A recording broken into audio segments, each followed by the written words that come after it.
Hi, I'm Ari. I've wanted to make some sort of videos in regards to gaming for a while now, but it's taken me a bit to actually make it this far, so please bear with me as I try to show you all what games I've loved, hated, or just played through and thought, well, damn, that was most certainly a video game. Having a bit of a ramble on about retro games seems like a good start. Well, anyway, if you've clicked on this without knowing much about the title, let's have a look at what Soul Blazer actually is, and if it might be something to consider playing yourself. I chose this title not because it's my favourite game, most nostalgic, or anything. It was just something that I played recently on my mini Super Nintendo, and it was great. I loved it. Released in 1992 in Japan as Soul Blazer, and Soul Blazer in North America, it also received a release in 1994 for the PAL market. Developed by Quintet and published by Enix, it was one of Enix's earliest ventures into Super Nintendo RPGs, although this is more of an action RPG than their more well-known releases. The game also forms a trilogy, which has a cult following, which is referred to as the Soul Blazer trilogy, although it can be quite easy to not realise the other games are a part of it unless you knew beforehand. The other two games are Illusions of Gaia, also Illusions of Time for Power Region, and Terranigma. I've got a fond memory of seeing my older brother's copy of Illusion of Time when I visited once when I was quite young. I recall seeing the cart having this big striking logo that I can't really remember, but I just remember the words time quite distinctly and it just being really cool. Quintet were also responsible for ActRaiser and Robotrek on the Super Nintendo, with the latter being hardly brought up, nowhere near as much as ActRaiser anyway. Well, to not get too off topic, let's get back to Soul Blazer. The story to this game feels very much like a cliche for the time, with fantasy RPGs having very much, popularity being around this time too. But playing it in 2025 feels much less like a cliche-ridden dungeon crawler, and more like a complete, well-thought-out package that slowly unfolds to reveal a more complex depth than you can't order first gleaned. I'm going to leave this intro part in for a bit of context so you can kind of understand what I mean.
Now, in my opinion, this game hits the nail on the head when it comes to gameplay and story. Featuring some rather gorgeous sprite work and great tunes to boot, it's an absolute blast to play if you enjoy action RPGs. The way you get presented with new interactions in the form of different forms of life that you've restored in the village is quite unique, and it really leaves room for intriguing writing and good subplots. One of the first things that you actually meet in this village is a red flower that you faintly hear as you walk by. The game has a rather simple gameplay loop, where you go into a room with a monster spawner, you kill all the monsters, and then the monster spawner will transform into a switch, and once you step on that switch, something will happen in the hub world, or something nearby, and it will trigger like a little cutscene, and that's kind of how the progression works. It's rather interesting. It's not a very full-on RPG in the traditional sense, but there's experience points, leveling, and some light gear management. But it's not really a complaint because it complements the nature of the game. You seem to acquire everything at a very decent pace, nothing really feels out of the way. And yeah, genuinely, it's such a fun game to play. It's very much worth kind of checking out if you're looking at playing something like that. Also, the game has a talking goat. How cool is that?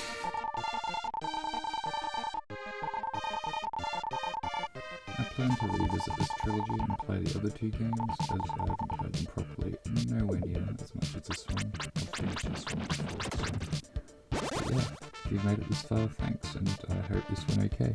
I know the audio is a bit off, but I need to work on that. And I'm recording early, so I couldn't be as loud as I wanted to be. Anyway, thank you, good YouTube things, whatever. Take it easy and try to have a great day. Thank you for watching.